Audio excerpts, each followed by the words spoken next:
What's up, everyone? Welcome to this day in Philly sports history for April 16th, 2025.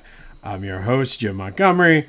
Welcome to a Wednesday edition of the podcast. Happy Hump Day to everyone out there.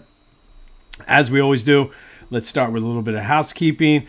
First, lots of feedback yesterday on the Harsh Truth segment. Lots of people liking that and says that's just what we need in today's society. So thank you for that. We'll continue over the next 4 weeks to talk about the rest of the 4 harsh truths we all need to focus on.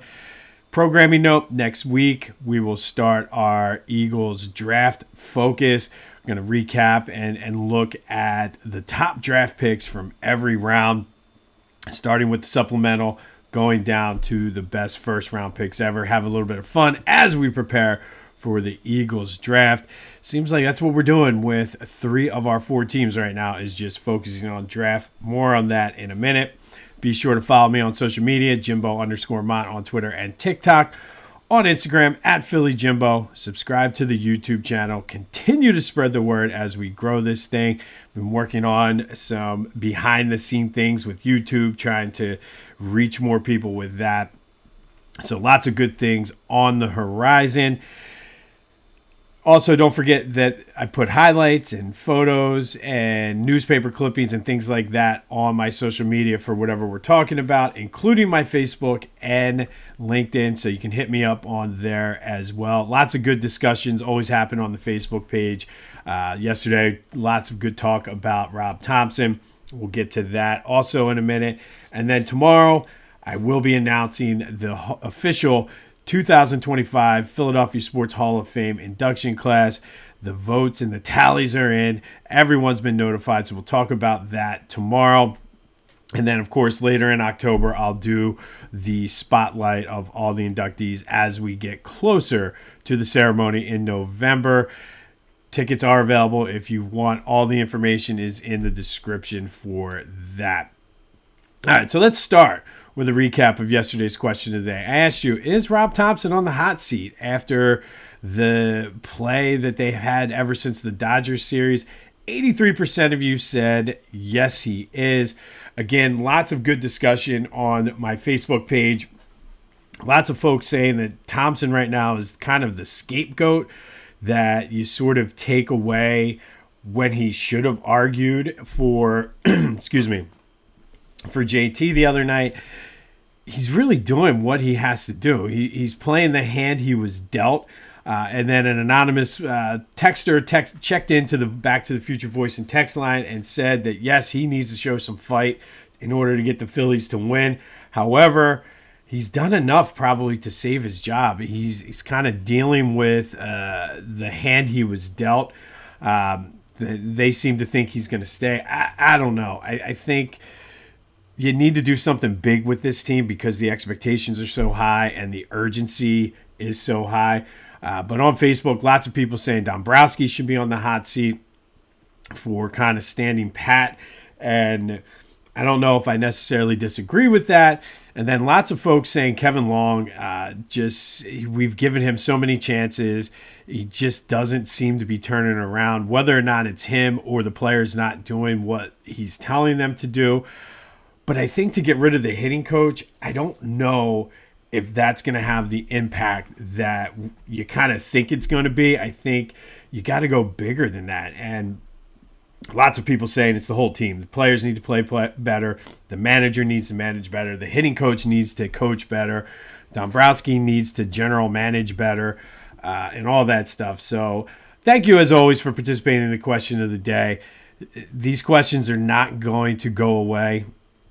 And honestly, I don't think the Phillies could go on a 10-game win streak, and I think we're still going to have these questions. So buckle up. It's going to be a long season. But to their credit, they did good. Had a good bounce back yesterday, 6-4 win on Jackie Robinson Day. Always one of my favorite days of the year. Bryce with a big home run, which extended the lead and ultimately ended up being the difference in the game. Alec Boehm finally hit an RBI. I think it was like the first time in what seems like a year that he's had an RBI. Luzardo was okay, not necessarily his best performance of the year, but did go into the 6th inning, and then the bullpen was solid behind him. I mean, if that's the kind of bullpen effort you're going to get, I think they'll be okay, but they're just so inconsistent, and they could be so good if they're just consistent. But they're back at it today. Aaron Nola goes on the mound looking for his first win. Would love to see him come out and pitch a gem. This is a 4-game series, so they'll also play the Giants tomorrow. But good bounce back on Jackie Robinson Day for the Phillies, 6-4. Thank you, as always, for participating in the question of the day. We'll have another one that likely will sure to get the juices flowing as well here later in the show. Flyers have 1 game left in their season after losing yesterday to Columbus 3-0. They're currently in a 3-way tie with Boston and Seattle for the 4th pick in the draft.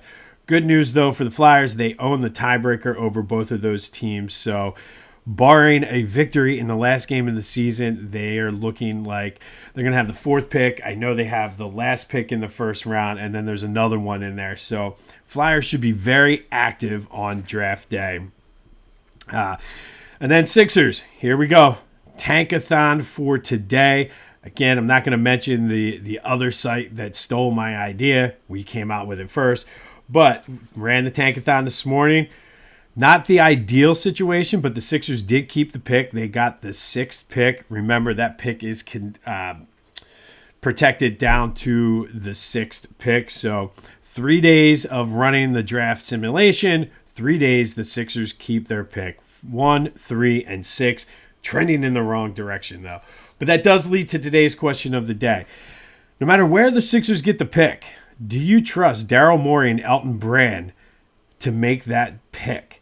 Now, free agent signings and things like that aside, contract extensions, they've done a decent job with the draft picks when they've had them. Unfortunately, they've had to get rid of some of them in order to unload some of those poor contracts. But do you trust Daryl Morey and Elton Brand to make the pick? I hate to even say this because we all know what happens when you make comments like this. But I think the way this draft is going to fall, I think no matter where you pick, they can't screw this up, can they? 267-495-8531. That'll get you into the Back to the Future voice and text line. Do you trust them to make the draft pick this year? I do, because I really don't think you can mess it up. And as I'm saying that, I'm getting an uneasy feeling in my stomach because just when you think they can't mess it up, they'll mess it up. But let me know your thoughts on Daryl Morey and Elton Brand making this draft pick for the Sixers. Check out my friends over at the Clashing Conferences podcast. Lots of great things happening on their sports fan network. Go to clashingconferences.com for details to see what they offer, how you can get involved, and then be sure to check out their podcast wherever you get your podcasts as well as on YouTube. Good things happening over there at the Clashing Conferences. And then Philly Goat. This one was a pretty cool one because this dude has been on my radar for a couple years now. I've reached out to him a couple times about doing some different things on this podcast, just timing and things like that, just haven't checked out. But Philly Goat has partnered with Jordan Spector. And if you're familiar with Jordan Spector, he is the artist that creates all those amazing Philly sports pictures. He does things with cards. He teams with players. Philly Goat has teamed with them. So go to Philly Goat, look at the Spector art page on their site. Lots of different options.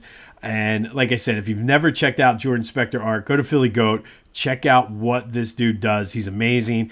And you can get many different sizes and things like that. It's a great piece for in your man cave or your office or wherever you kind of do things like that. Use the promo code Jim Montgomery to take 10% off your order, but that's phillygoat.com. Promo code Jim Montgomery to take 10% off your order, and check out his partnership now with Jordan Spector, one of the, like I said, I mean, if you've ever seen him at he's a lot of times at the different events in the city. Had a thing down at a booth down at Christmas Village. He was at some of the different light shows and things like that. I've met him at the Philadelphia Sports Hall of Fame induction ceremony. Just a good dude, great artist.